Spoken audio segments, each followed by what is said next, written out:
and welcome back to Leah's Lifestyle. We are on the podcast, Rule Number 1 podcast with Danielle and Phill Town, and we are on number 7. So without further ado, let's get into it. Ooh, we got these on 2 devices, so let's link them up. 1. Oh no, close that. Boop. 1, 2, 3. Hi everybody, I'm Phill Town. I'm Danielle Town. We're going to talk about Hi. being We are mindful talking about money. We're going to discuss Being thoughtful about what's happening with your money. Mindful and the thoughtful. We'll do it, what we call rule number 1 investing, which comes from Yay. Rule number 1 is don't lose money, and rule number 2 is don't forget rule number 1. And we'd actually thought 2 rules. Only 2. Only 2. that Charlie Munger gave to the BBC. Which we have for the last 7, but hey, let's do it again. It's very short, it's 1 minute. Memory. It lays out the 4 critical things you have to do right to invest with the success that he and Warren have had. 2 rules, 4 things to The do. interview is longer than a minute. Okay. But if you want to find it, it's on YouTube. Put in BBC. It is on YouTube. About, I think 12 minutes or something. There's one ABC. section. 12 minutes The isn't very long. principles is a minute long. Maybe we'll watch it. Listening to We'll add it in every to things to do. single episode so far in this series of discussing those 4 principles, which took him a minute to say and is taking us hours I to love the idea dissect. because it's so simple. It's so simple. We've been Hours. for hours. So let's go kill some more. All right, so here we go. This is Charlie Munger. We have to deal in things that we're capable of understanding. And then, once we're over that filter, we have to have Capable of understanding. business with some intrinsic characteristics that give it a durable Intrinsic competitive advantage. characteristics. And then, of course, Durable. we would vastly prefer a management in place with a lot of integrity and talent. Good management. And finally, no matter how wonderful it is, it's not worth an infinite price. So we have to have A a price price. that makes sense. And Makes sense. gives a margin of safety considering the natural Margin of vicissitudes safety. life. That's a On very sale simple set of price. ideas. And the reason that our ideas have not spread faster is they're too simple. The professional classes can't justify their existence if that's all they have to say. I mean, it's also obvious and so simple. What would they Thank have to do you. for the rest of the semester? Gotta keep practicing. That's all you can do. Charlie's speaking directly. Even if it's only 10 minutes. And we started to get into this last time because you asked, is value, Yeah. value and price the same thing? And Value and price are not the same I thing. think it's a really interesting question. I mean, we're all working with Interesting. price that The we facts have are today on any they're given not the day same. of the company that we want to buy in the market. Right. How do you know? Price is what people are willing to pay. this is a really Value Charlie is what said something understanding is these four worth. principles is just too simple for the academics. They wouldn't be able to justify their existence. Actually, let's pause real quick. Complicated, much more difficult. See if I can do this. And you've got So, this is a great example actually right here to reconfigure to make sure we really have it in our head at this point. The price of this card right now online could be $1.50.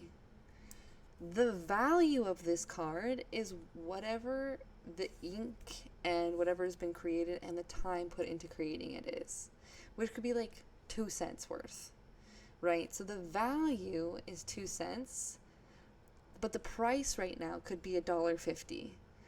And that's a big thing, like when you're looking at, I see this a lot right now because I'm getting back into cards and trading cards. And actually being serious, I'm not just being a kid that has them, right? I'm an adult who's like really thinking about it. And I see this online and I see people buying packs of cards for 4 or 3 of them for $100. That's the price that they are at right now, that people are giving them. But the value of each pack is probably $4 to $7. So people are paying 2, 3, 4 times as much as each pack is valued, which is a big no-no when it comes to buying stock. It's a big, big, big no-no. That is how you lose money. If you're doing that, what you're doing is speculating.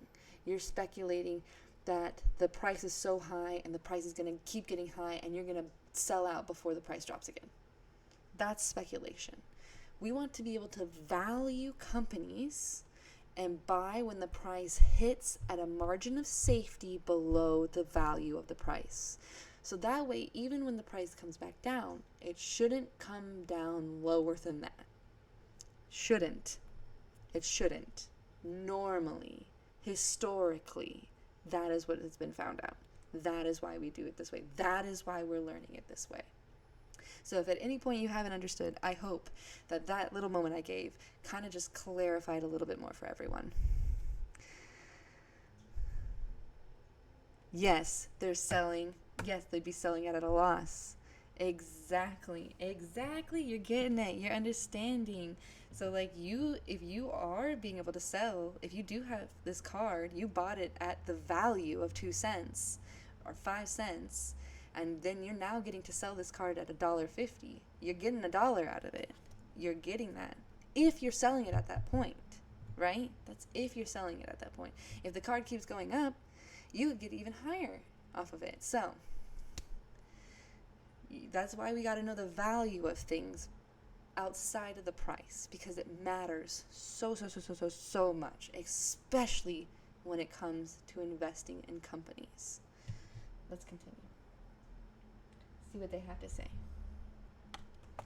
Something you can teach for 4 years and go out and get Nobel Prizes, and that's exactly who he's arguing with here in this little statement, is that the predominant paradigm of investing that's taught in universities, particularly in the Ivy League, is one that says that value and price are the same thing, and therefore you can't get a margin of safety price, you can't get a discount on anything.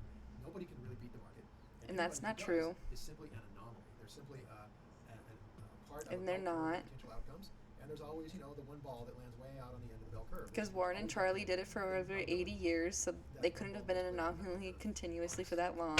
They're also not the only Most of all, anomaly. the bell curve blocks land in the middle, within a standard deviation that ranges around 67% off the middle of this thing. So what Charlie's basically saying is that notion that the marketplace is perfectly priced, that all values are and all prices are the same thing, is not correct. It was Right. too simple for people to It's understand. not that things correct. go on sale. And so I'm going to kind of push back on that. Yep, things can go. So And they you're do all the saying time. people to understand that occasionally companies are worth something different than their price in the market. Yeah, that you would, like, it would basically Right. be saying. So that means these companies. academics- Go ahead. Well, he was basically Yeah. saying these academics don't understand that the market is more like a garage sale than some sort of bell curve, perfect world.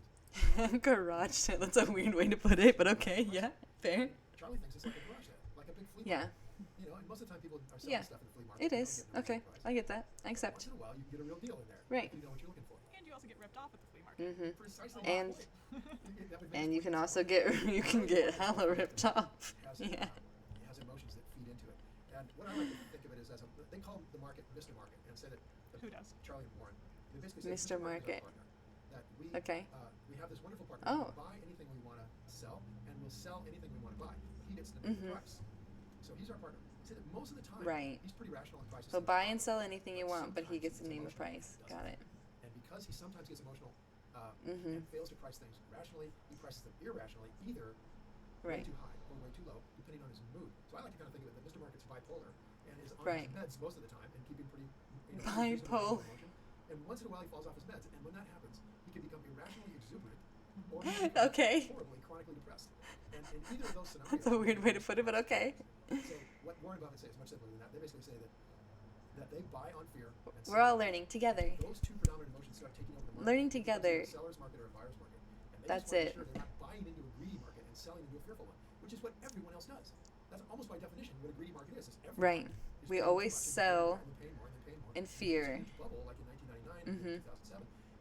Or you have this hugely depressed market like much of what happened in the 1970s, Which 2000. the bubble has been kind of coming through recently, but not really. It's weird. You can catch a market, and basically Charlie and Warren are looking at this from a long point of view, that there are these natural fluctuations that go on from Mr. Market being very rational and on his meds, Mhm. then fluctuating into greediness, and Right. then dropping into depression and fear. And that fluctuation, Ben Graham said, is the natural fluctuations of the market. You can't help it. If the market's I kind of like fine, this it starts to go emotional into a bubble. viewpoint of the market. It is. Well said. It is one of the vicissitudes is The that natural people get greedy. vicissitudes of And everyone life. sees That was everyone making good. money That in the was stock good market. of her. Everyone starts putting more money in.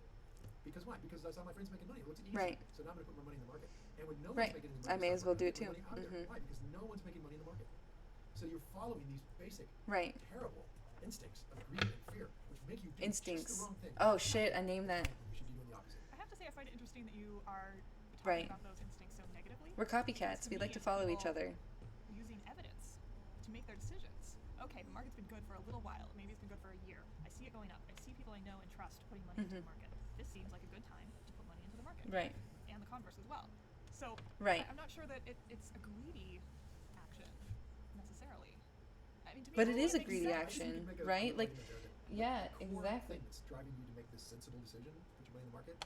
Before he even says anything, I think it's so interesting that she doesn't see it as a greedy thing, because she even just said, "Oh, I see the people that I know and trust putting money in and making money.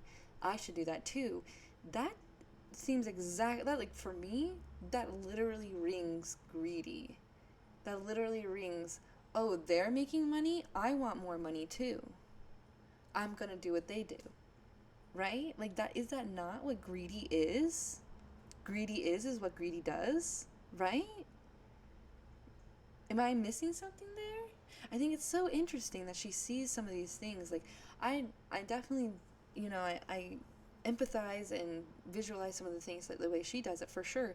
But there's some things that she says it, and I'm just like, no, did you hear what you say? I'm like, but did you hear what you said? And I'm not really sure if she's saying this as, like, in a way to, maybe this is how other people think, and she's just trying to play the advocate for them, or if she actually thinks this way. It's very interesting. You guys will have to tell me if you guys actually feel the same way, as, like, when you see people putting money into certain things like Bitcoin and whatnot, if, like, your immediate instinct is like, oh, I want what they have too, and you don't feel like that's greed.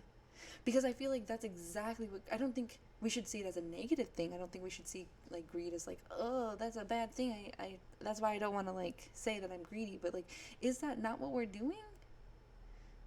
Isn't that, like, I want what they have? That's greed, right? Like, am I missing something? I feel like maybe I'm the one missing it, but, like, also I don't see any other way to see it. I don't know what else that would be except for greed, right? I don't know. That's just me, I guess.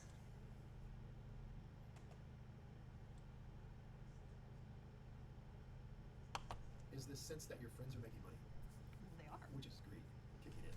My friends are making money. Right. I'm not making money. I want to make money like my friends. All right. are. Well, if you're going to call that greed, then you have to call any sort of investment a It greed. actually, is.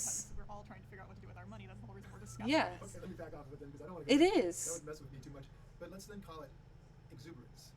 Yeah, I mean, I guess. Is there a I guess I'm difference just from- wondering, rather than it, coming from a place of trying to figure out what on earth to do with your money. You see your friends making money. You see people you trust making money. It seems to me completely irrational to then follow what people you trust are doing. Right. Well, I don't think it's irrational to follow what friends are doing that you trust, but you got to be thinking that it might be just a little sketchy to be putting your hard-earned money you want to retire on, into Right. something that you don't really Exactly. Absolutely. Simply And because that's your friends greed. I agree with I that. mean, that's living's off the cliff time, right? So I'm not sure how rational that really is. That's exactly what needs to be done. Unrational greed. That's exactly what leads people into bubbles. 100%. I can see how people get there. Oh, yeah. Okay. I see what she's saying. 1 and 1 is 2, Yeah. right? My friends are making money. I want Right. money. Yeah. Therefore, I should do what my It friends are seems doing. like it will. Right. Yeah. So I'm going Right. with that. Yeah. And I think that that's something that we shouldn't ignore when we're talking about investing your own money, the Rule 1 style. Because, Okay. We're going to be talking about investment gurus that you like to follow. We're going to be talking about you and stuff that you are choosing.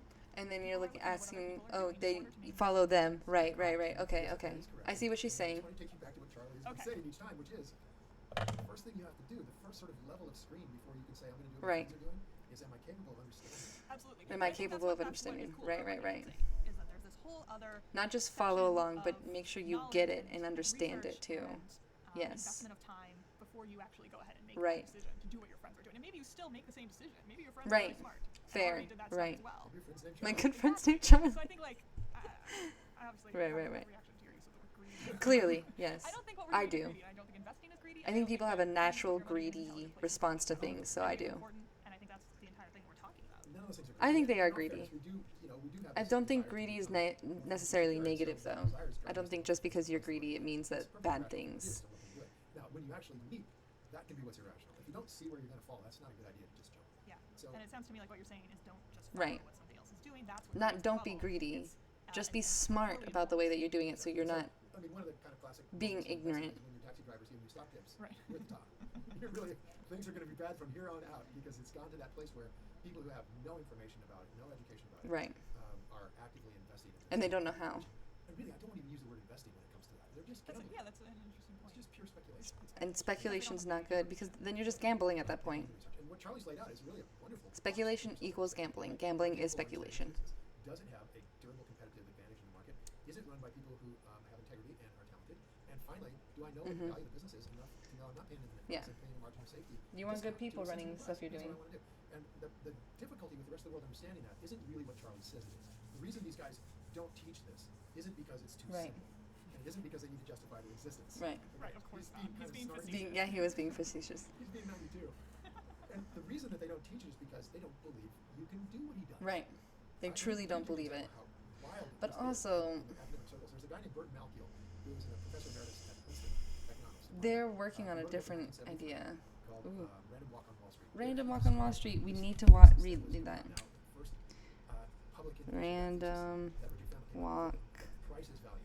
And so what this means when you say price is value is that effectively the stock market is a random world. It's a random system. Like price could go up, price Book. could go down. You don't know because everything's priced perfectly which way it's going to go because things change. The natural vicissitudes of life. The natural vicissitudes. What this book said is that Love that word, I vicissitudes. don't work with stock names on it is to spend all this time trying to do stock research because you're not going to get a deal. You might as well just buy a bunch of them and do the index and Follow the market. follow the market. And so this was the first follow the market. And there's ways to do that. He was very popular in still in print right now. But Follow the index he market. spoke on stocks, so he came Another up with book, huh? The problem with the thesis that the market's perfectly priced is that nobody can beat the market. And the problem with that is that Warren Buffett by 1973 had been crushing the market. Yeah. So you've got this anomaly happening over here where the market's doing 8 or 9%. And Buffett's 28. Yeah, he's doing almost and 30%. year, and with no bad down years. I mean, just a Mhm. idea that you can beat the market. And therefore, and you've got Buffett out there saying that the reason he can do this is he's buying things Right. on sale. He's buying things with a margin of safety. He and Charlie Right. were doing that right up through 1973. So here's this guy, he's an honest academic, and he says, all right, well, I have to deal with this problem. So in the book, he's discussing Buffett's success and how could this happen. And so what he basically says is, look, we know that the market is a bell curve, and on any bell curve, you have these far outlier events way out here on the Which is end. not In true. other words, if this was a bell curve about flipping coins, and you flip the coins a million times, in the middle of the bell curve would be, heads and tails, and it's going to come up most of the time. He says, but there's always a possibility that you look closely at the coin flipping going on. You might see, let's say, you've got millions of monkeys flipping Okay. coins. You might see a monkey that hits 100 heads in a row. I mean, we can imagine how that could actually happen. Sure. Now we're going to ignore for a second that Nicholas Taleb came in with his book, Did you write the Black Swan? Black Swan. I think we've already these down, but write them down again. Like, 100 heads in a row. Black Swan. We need to read them. It's not in this universe. But we can imagine it. We can imagine it, right? I mean, it just sounds more likely than it actually is, right? So Malkiel says, so essentially Buffett, and he didn't literally say this, but he was implying, essentially Buffett is a monkey. And he's He not. just got lucky. And He there's always didn't. only one, and Buffett's He's the one. not. So he was the only guy out there in the 70s who had been Buffett doing and Warren. long-term investing. No, But- Walker was doing it. yeah. There were a lot of Ben Graham had been doing it since the 1940s. Yeah. There was a pretty hefty bunch of evidence that there are a number of investors out there. But very they don't want the successful majority of us doing it. But the work hadn't been done. in Imagine if the years. majority of us had Buffett control over the was just a market. guy, and he was well known at that time, but not vastly. Come on, It guys. wasn't like common stuff, but people knew he existed. I don't know that anybody really knew that much about Charlie Munger at that point. And going forward, more fund managers started to emulate his style of investing. And now, in 2015, we have enough people that 2015 is 2026. generally accepted. It's 10 years later. Amazingly, with the professors who 11. came up with this idea back 30 years ago, they haven't been convinced at all by 40 years of success on the part of investors that do what I do and what Warren does. 50 They haven't now. been convinced in the least. And the reason that they haven't been convinced, I think, goes to Yeah. paradigm theory, which is really fascinating. It's basically, if you have people who have deep roots in a paradigm and have something to lose, as the And they paradigm do. They have so much to lose. they're gonna have to die. And they don't want to die. And so, for example, people who thought the world was flat, just simply would not believe the evidence that the world was not. Should I take They your don't quiz believe it. related to And that's investment? what we Do see it. now on the part of people who are in the efficient market hypothesis is that they're starting to stretch it a little bit. And they're going, yeah, well, there's the strong efficient market hypothesis, and there's the weak efficient. Well, it sounded like you were saying in our last episode that maybe long-term people think that there's an efficient market. It's just short-term that it's not so efficient. Is that? Long-term, I is think that Yeah, true? long term, the market has been efficient. We've seen that over time. Yes, over 100 years, right? Rather strongly on it being efficient short term as well. And so it's sort of. It's kind of And it could be you see that efficient thing short go term up. if It people might be had a weak emotional version of control it, over it, but right now we don't. There's probably a weak version of this where the market is sometimes. Market managers do, And you just wanna go, and they got to okay, make their portfolios I mean, look you good. just blew your theory up because if it's occasionally inefficient, that's all you need. All you need is an occasional opportunity in the flea market. And it is Crush no it. longer efficient. It's no longer Yeah. efficient. Done. And Story it's over. happening And right essentially by now. saying it's occasionally inefficient is absolutely admitted what he didn't want to admit, which is that allows it not to be random when Warren Buffett is crushing the market for 50 Right. years, which obviously isn't random. So he puts Now this out there 60. in 1973 and basically calls Buffett a monkey flipping coins and lucky. And Lucky Buffett for stayed quiet 60 about it, years. but Yeah, it- right. But the book stayed around, and the efficient market really got dug in on the Ivy League. And so in 1988, Warren went to Columbia University's business school and gave a lecture called The Investors of Graham and Doddsville. And you should really go read it. It's What is it? phenomenal. It's online. Investors of Graham and Doddsville. Investors- PDF will come up. And it's basically a lecture that says, Invest. granted, I could be a monkey flipping coins and get 100 heads in a row, and I wouldn't know it. I just Dodge. smart and I'm actually just lucky. And there's conceivably many monkeys flipping coins. Ville. 100 heads in a row, and we look at each other and go, hey, you're kind of like lucky and unlucky, and aren't we smart and all that. But here's the thing, that could be random. But what if all the monkeys that were flipping coins and getting 100 heads in a row all were in the same zoo? Then would it be random, or would you have to deal with? Oh, shit, I'm so sorry. Yes, I think you would. I think you have a problem with randomness. At that I got to fix that. So the lecture is Buffett proving that all of the people who studied this the way he studied it, who then became fund managers, all of them, One second. all crushed the market for about 20 years. I'm going to read your message out here so it can be seen and heard. Pasta says, if you $100 would if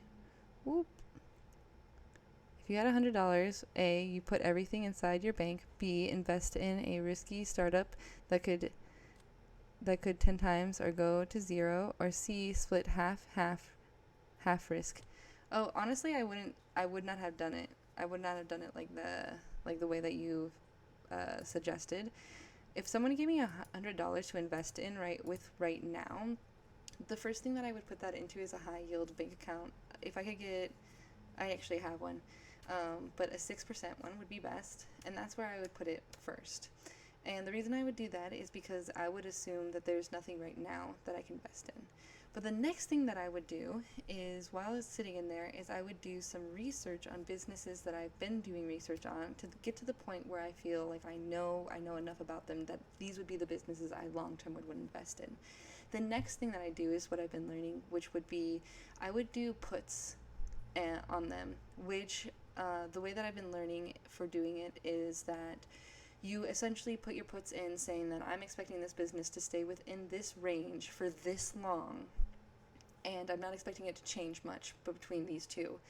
And you put it at such a price in which that if you lose, you buy into the company at the price in which you wanted to buy the company, that perfect price that has the the safe margin of safety, the value price that you're looking for. So if you lose your put, you're buying into the company at the price in which you want. But if you keep your put, then you're going to get money back on that.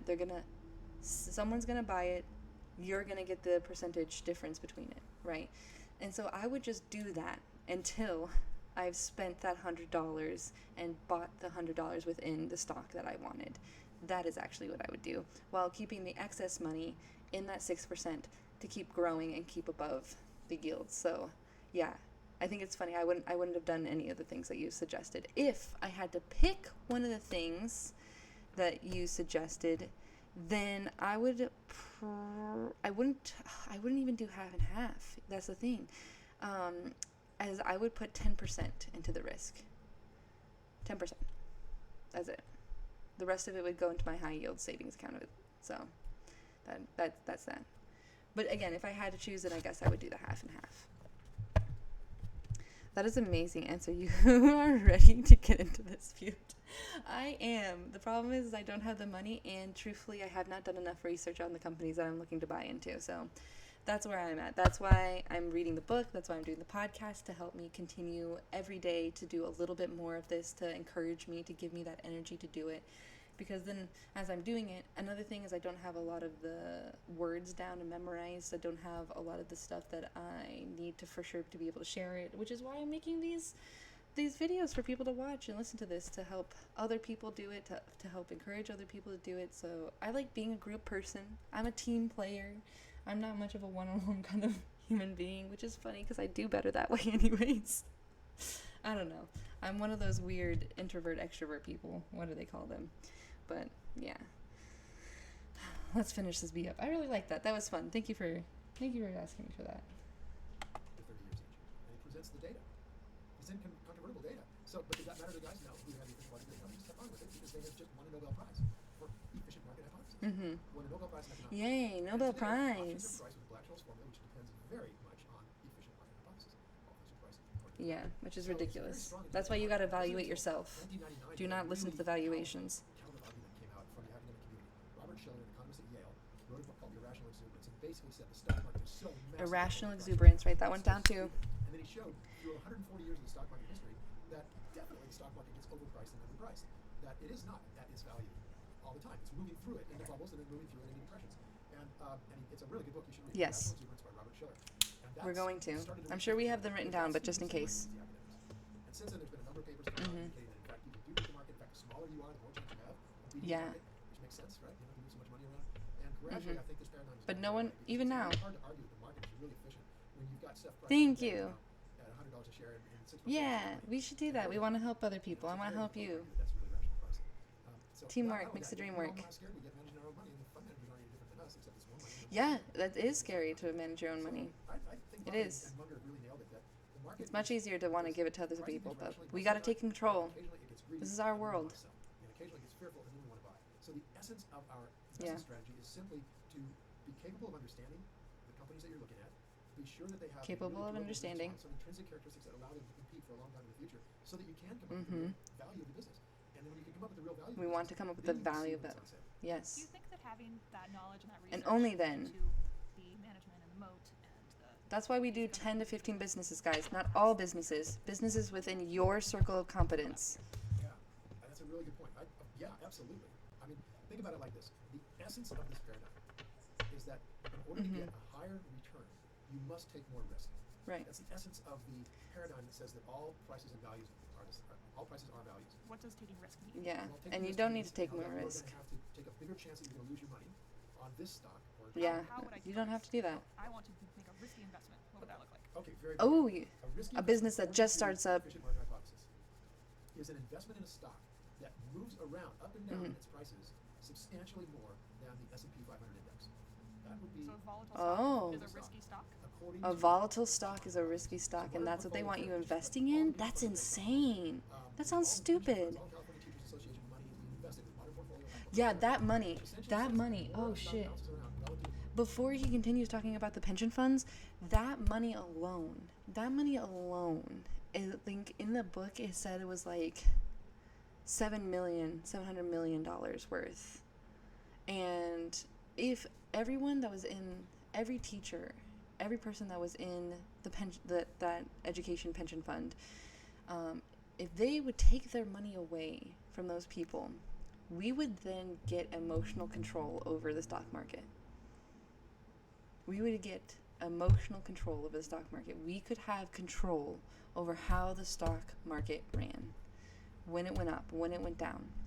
But the problem is those people gave all their money to these fund managers, and now the fund managers have control over it.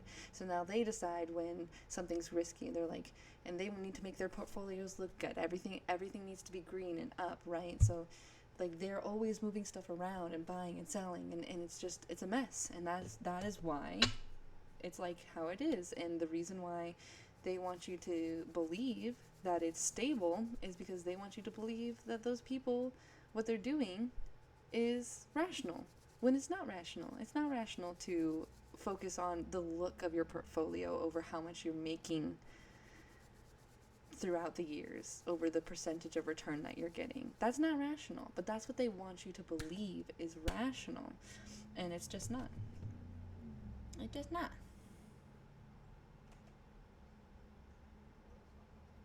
to the S&P 500 index, which means it's more volatile, the more risky it is. They've made this academic leap that price movement is the same as risk. You know, that makes complete sense to me. That's insane. If you have no knowledge of what that company does, if you have no knowledge of their management, you're purely buying in on speculation. Right.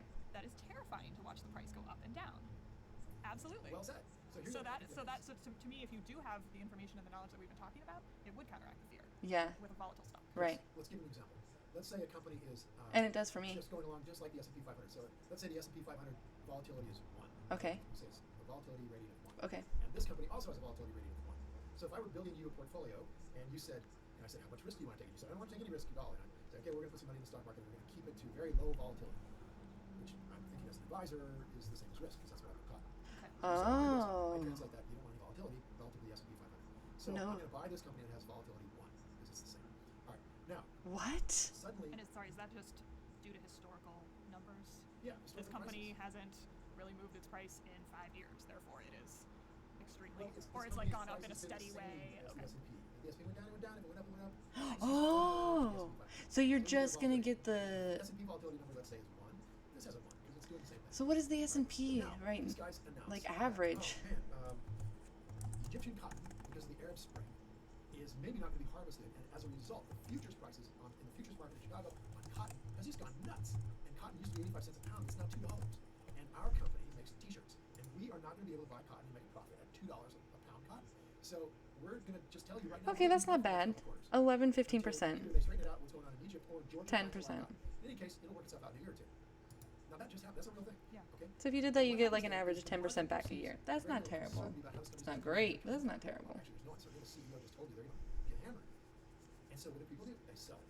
All right. And so this thing that used to have a 1 suddenly drops like a brick when the S&P is still going along just fine. And now the volatility rating goes to 3. Oh, so they're gonna Price goes down sell. to $45 a You're gonna share. lose money. And then it went down like a brick to $15 a share. Now it's got a volatility rating of 3. 3 times riskier than the S&P 500 according to modern So they'd portfolio sell it and then put you into traders. something else that's one, right? You lose your money. Stuff on sale. This company's not going to be long-term in trouble at all. Right. Georgia's going to plant cotton. Cotton's going to go back. Right. So eventually, in the next year or two, it's going to be fine. Right. So why would it suddenly change its value from 45 to 15? And the answer is it didn't. There's Value's yeah, the still value's the more or less same. where it was, whatever it was. The price has changed. Whatever. But it's where it was. It didn't change dramatically because this is a very short-term event. Right.